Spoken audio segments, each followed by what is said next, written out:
प्राचीन काल में सुंधवा नाम के एक राजा थे। वे एक दिन आखेट के लिए वन गए।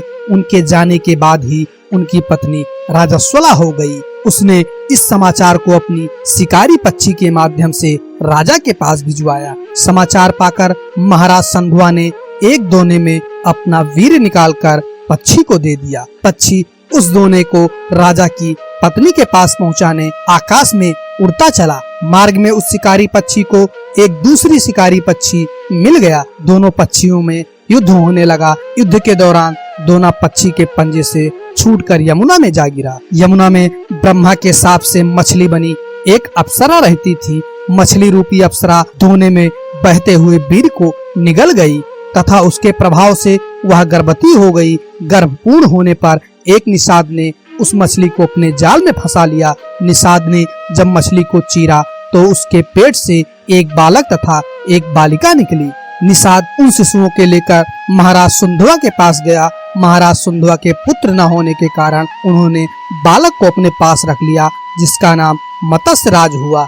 बालिका निषाद के पास ही रह गई। उसका नाम मत्स्य गंधा रखा गया, क्योंकि उसके अंगों से मछली की सी गंध निकलती थी। उस कन्या को सत्यवती के नाम से भी जाना जाता है। बड़ी होने पर वह नाव खेने का कार्य करने लगी।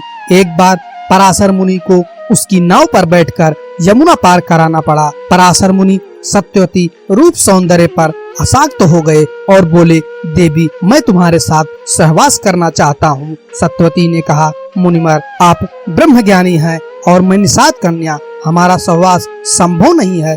तब पराशर मुनि बोले, बालिके तुम चिंता मत करो, प्रसूति होने पर भी कुंवारी ही रहोगी। इतना कहकर उन्होंने अपने योग बल से चारों ओर घने कोहरे का जाल रच दिया और सत्यवती के साथ भोग किया। तत्पश्चात उसे आशीर्वाद देते हुए कहा, तुम्हारे शरीर से जो मछली की गंध निकलती है वह सुगंध में परिवर्तित हो जाएगी। समय आने पर सत्यवती गर्भ से वेदांगों में पारंगत एक पुत्र हुआ।